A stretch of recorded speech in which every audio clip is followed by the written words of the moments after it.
하나님 말씀 봉독하겠습니다. 이사야서 14장 12절에서 23절까지의 말씀입니다. 구약 983면 어간에 있습니다.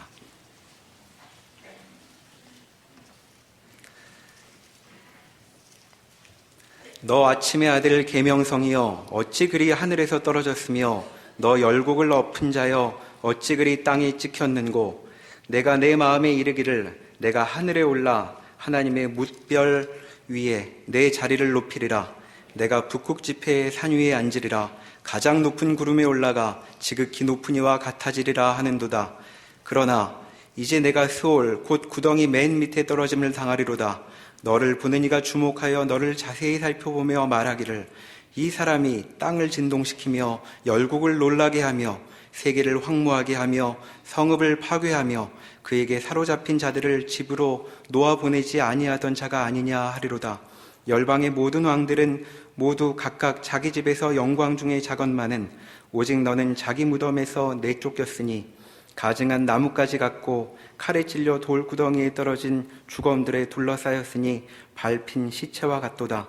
내가 내 땅을 망하게 하였고 내 백성을 죽였으므로 그들과 함께 안장되지 못하나니 악을 행하는 자들의 후손은 영원히 이름이 불려지지 아니하리로다 할지니라.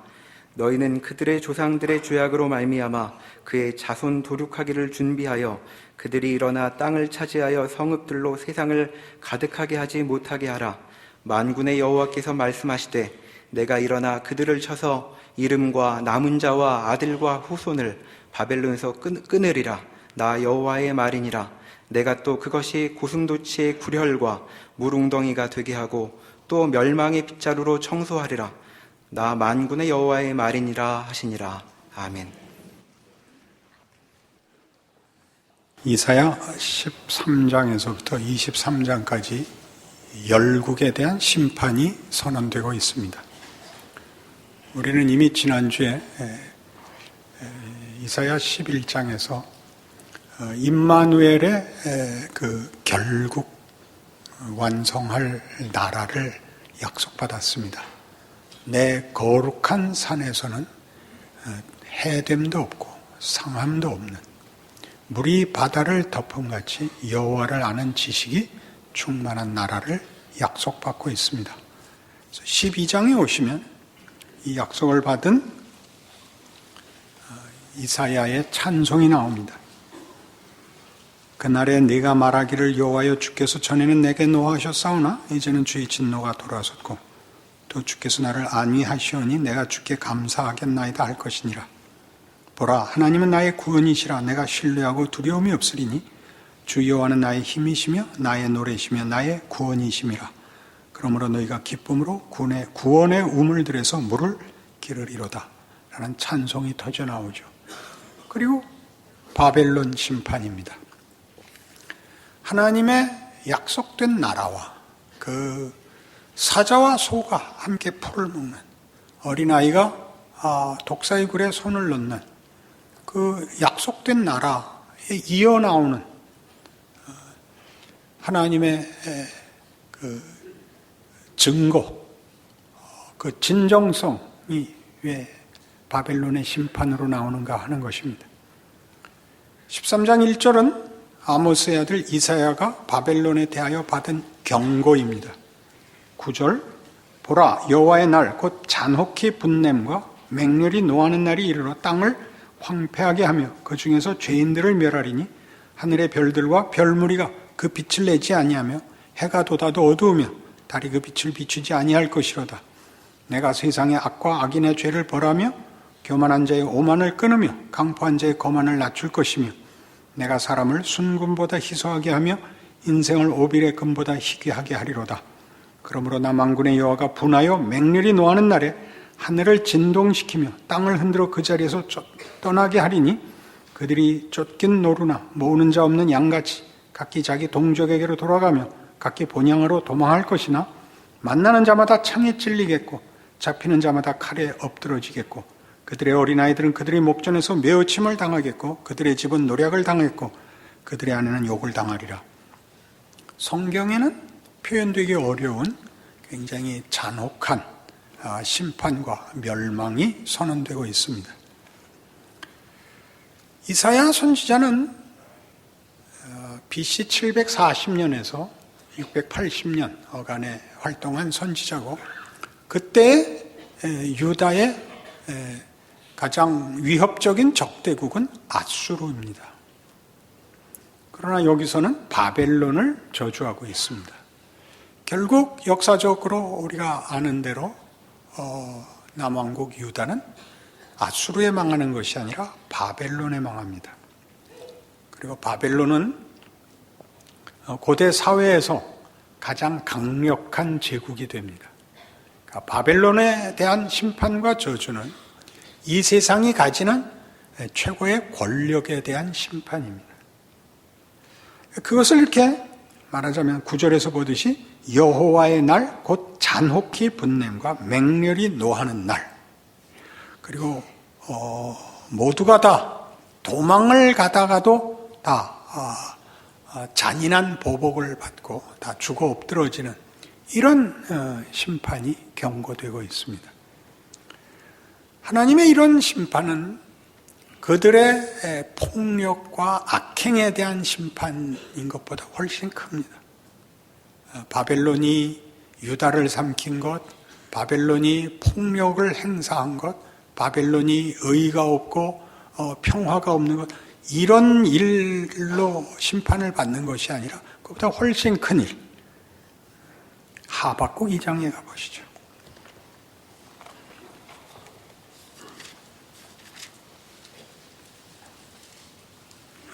4절부터 봅니다. 2장 4절. 보라, 그의 마음은 교만하며 그 속에서 정죄가 하지 못하나 의인은 그의 믿음으로 말미암아 살리라. 여기서 그는 바벨론입니다. 하박국 선지자는 BC 600년 어간에 활동한 선지자고, 이때는 이제 바벨론이 그 위력적인 위협 세력이 됩니다. 이미. 그리고 곧 1차 그 침략을 받아 많은 사람들이 포로로 끌려가게 됩니다. 그 직전에 한 예언입니다. BC 605년쯤에 그 바벨론에 의한 1차 포로가 있었기 때문에 이것은 한 607년쯤 행해졌지 않는가 그렇게 생각되는 예언입니다. 5절. 그는 술을 즐기며 거짓되고 교만하여 가만히 있지 아니하고 스올처럼 자기의 욕심을 넓히며, 또 그는 사망 같아서 족한 줄을 모르고 자기에게로 여러 나라를 모으며 여러 백성을 모으나니 그 무리가 다 속담으로 그를 평론하며 조롱하는 시로 그를 풍자하지 않겠느냐. 곧 이르기를 화 있을진저 자기 소유 아닌 것을 모으는 자여 언제까지 이르겠느냐. 볼모 잡은 것으로 무겁게 짐진 자여 너를 억누를 자들이 갑자기 일어나지 않겠느냐. 너를 괴롭힐 자들이 깨어나지 않겠느냐. 네가 그들에게 노략을 당하지 않겠느냐.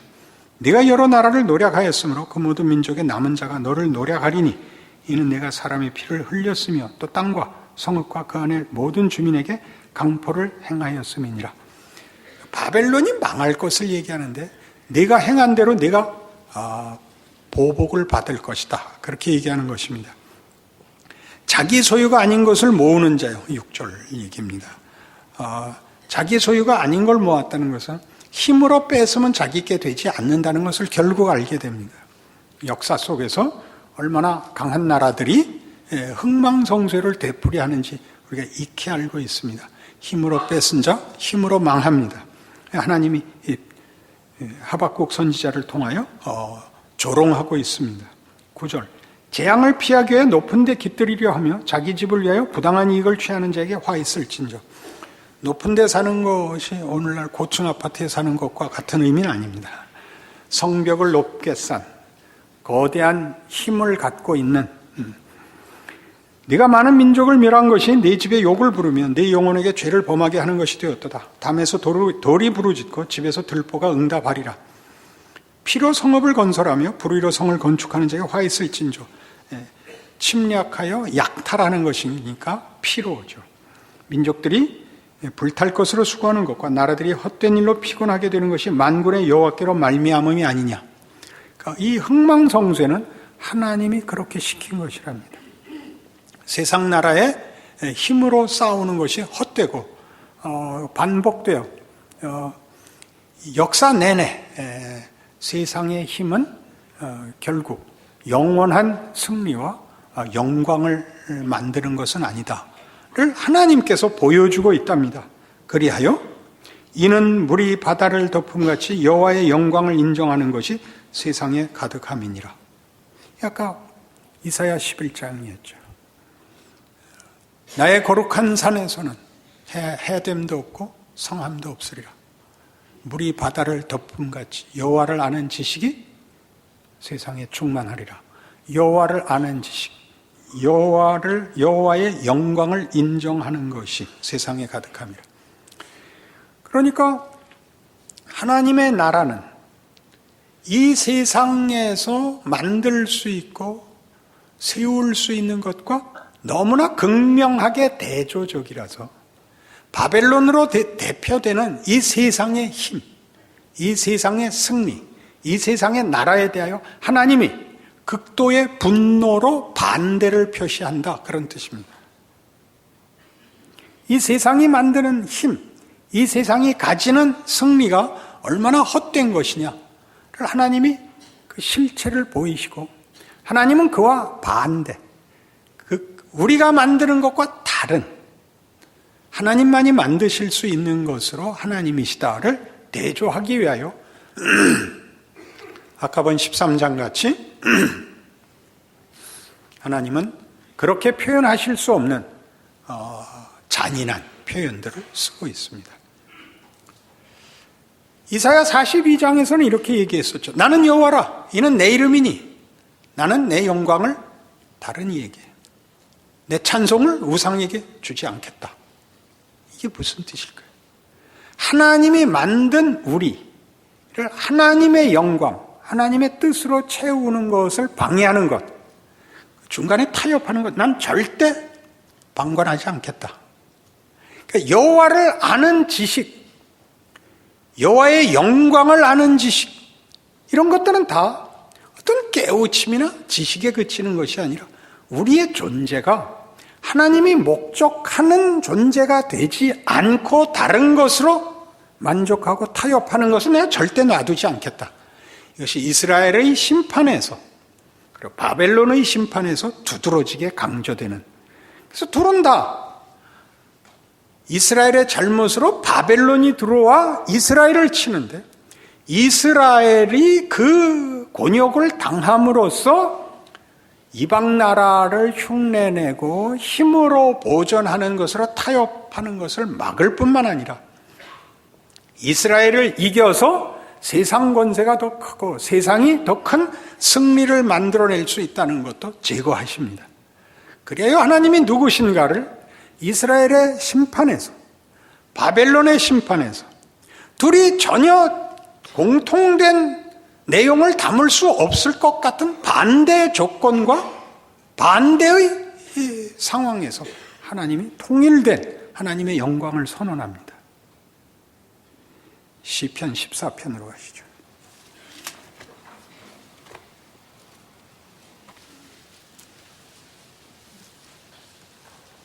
어리석은 자는 그의 마음에 이르기를 하나님이 없다 하는도다. 그들은 부패하고 그 행실이 가증하니 선을 행하는 자가 없도다.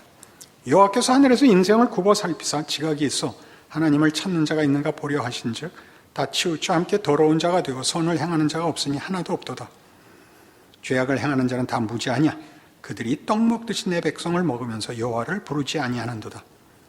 이것은 여호와를 부르지 않고 외면하고 악행을 행하고 이렇게 도덕성을 가지고 윤리성을 가지고 옳고 그른 것을 나누라고 있는 것이 아니라 하나님 없이 만족할 수 있다고 얘기하는 어리석음을 다루고 있는 것입니다. 어리석은 자는 그 마음에 이르기를 하나님이 없다 하도다. 하나님 없이도 충분하다. 만족하다.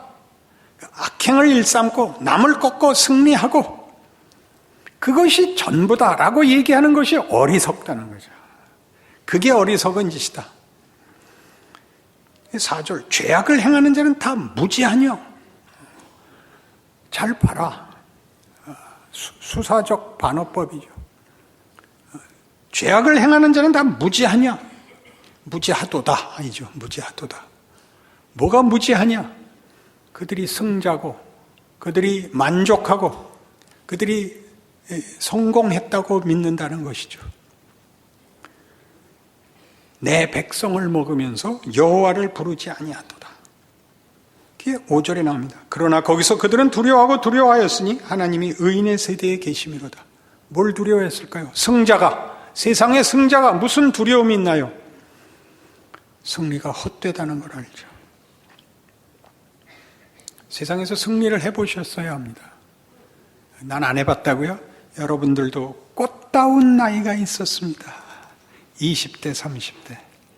그 잘난 척의 만발 시대를 겪어서 그게 영원할 것 같은 데서부터 지금 거울을 보면 돌아와 거울 앞에 선 내 할머니 같은 인생이요. 안 그래요? 얼마나 헛된지 아시죠? 옛날 얘기를 해야 소용이 없습니다. 우리끼리 재미있는 일이 해마다 교회 요람을 내면 고등학교 사진을 낸단 말이죠. 딸 걸 갖고 온 것 같기도 하고, 자기 사진을 잘 안 내요. 억울하죠. 아닙니다. 거기서죠. 세상은 승리의 자리에서 후회할 것밖에 없다. 너희 나이가 몇이냐? 그렇게 묻는 겁니다. 세상에 아무리 훌륭하고 위대한 사람이라도 결국은 한 줌 흙으로 돌아가고 말지 않았느냐? 현실이고 사실 아니냐? 예수를 믿고 나면 하나님의 승리, 하나님이 이것과 극명하게 자신을 대조시키는 승리는 뭐가 있죠? 우리가 가장 많이 누리는 것, 모든 실패가 다 영광과 감사와 연결이 되고, 하나님이 없으면 모든 승리가 다 헛된 옛 얘기가 되고 맙니다. 그렇지 않습니까?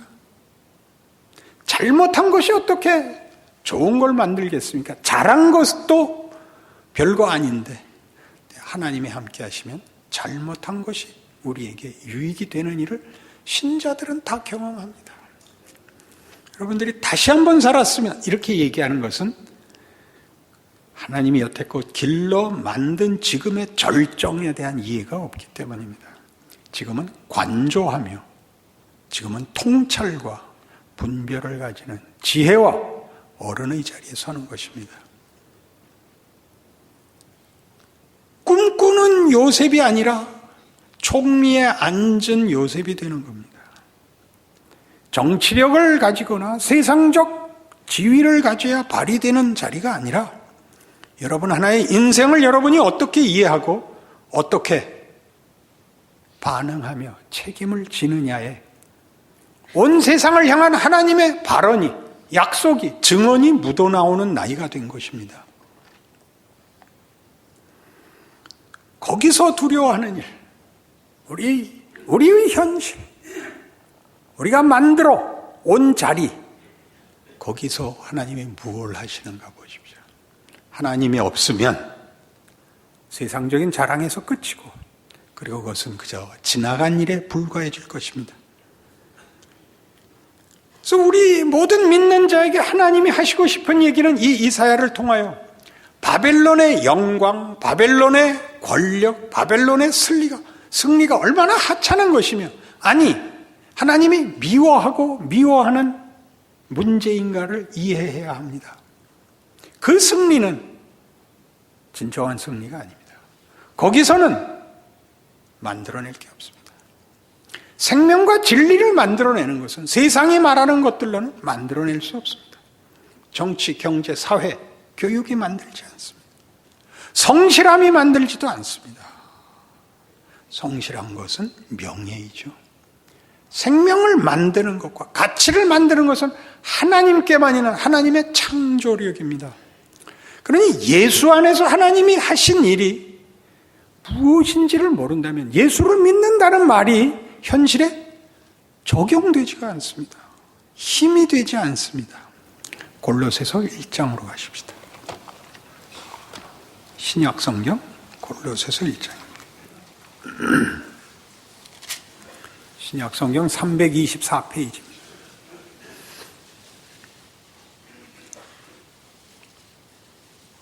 골로새서 1장 19절. 아버지께서는 모든 충만으로 예수 안에 거하게 하시고 그의 십자가의 피로 화평을 이루사 만물 곧 땅에 있는 것들이나 하늘에 있는 것들이 그로 말미암아 자기와 화목하게 되기를 기뻐하심이라.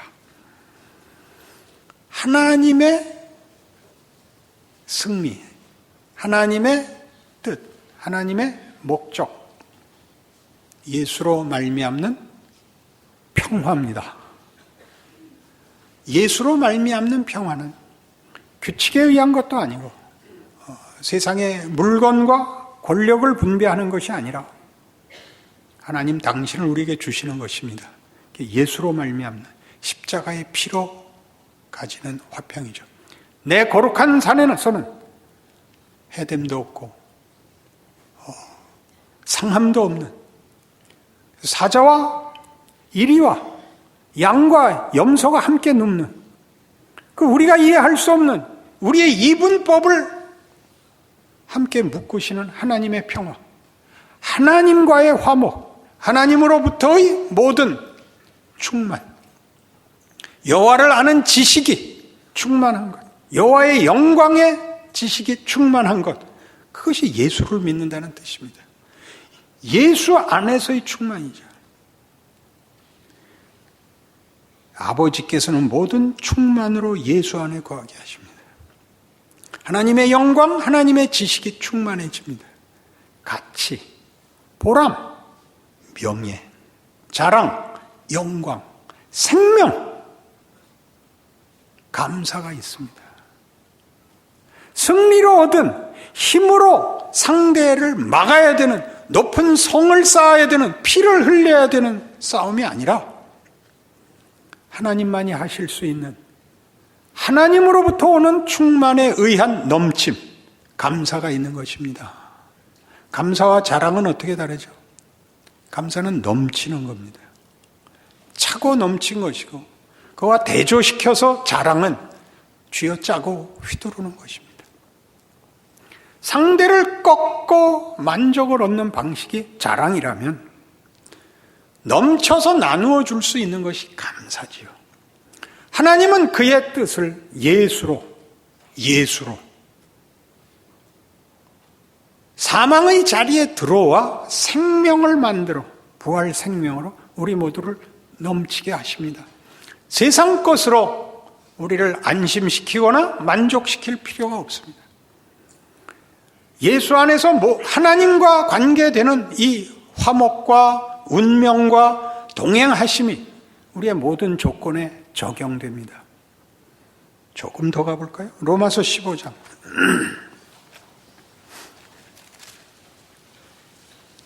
5절. 로마서 15장 5절.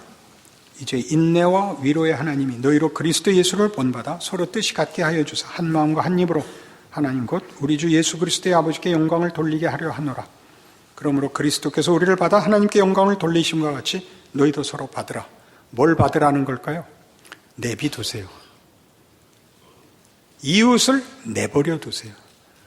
방관하거나 버리라는 뜻의 내버리라는 게 아니라 여러분의 요구와 이해와 만족을 위하여 요구하지 마세요. 조작하려고 하지 마시고 장악하지 말라는 겁니다. 하나님께서 예수 그리스도를 이 땅에 보내셔서 당신의 구원을 이루실 때 가장 성육신에서 뛰어난 놀라운 부분이 예수님께서 한 인생을 산다는 사실입니다.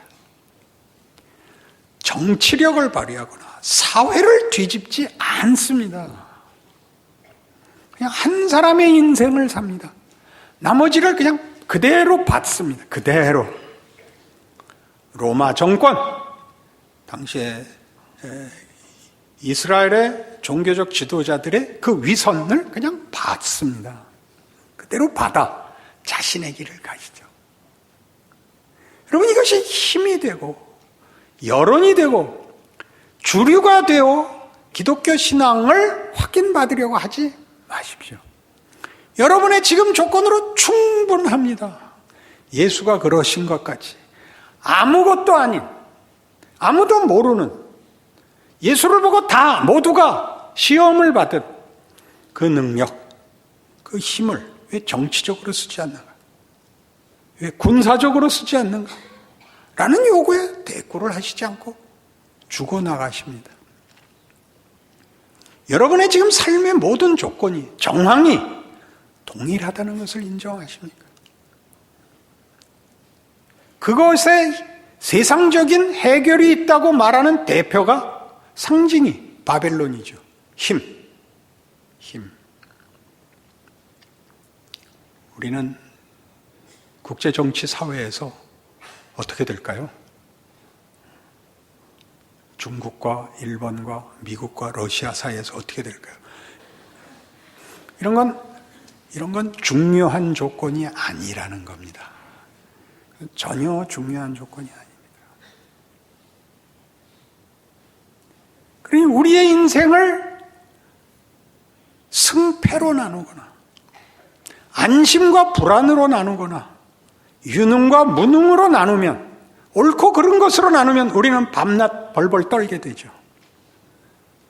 내 조건을 완벽하게 만들기 위하여 진정한 신앙인으로 사는 법에서 물러나게 됩니다. 이미 주어진 조건 속에서 살아야 하는 오늘을 살지 않고 그 결격 사유를 만회하기 위한 일에 매달리게 됩니다.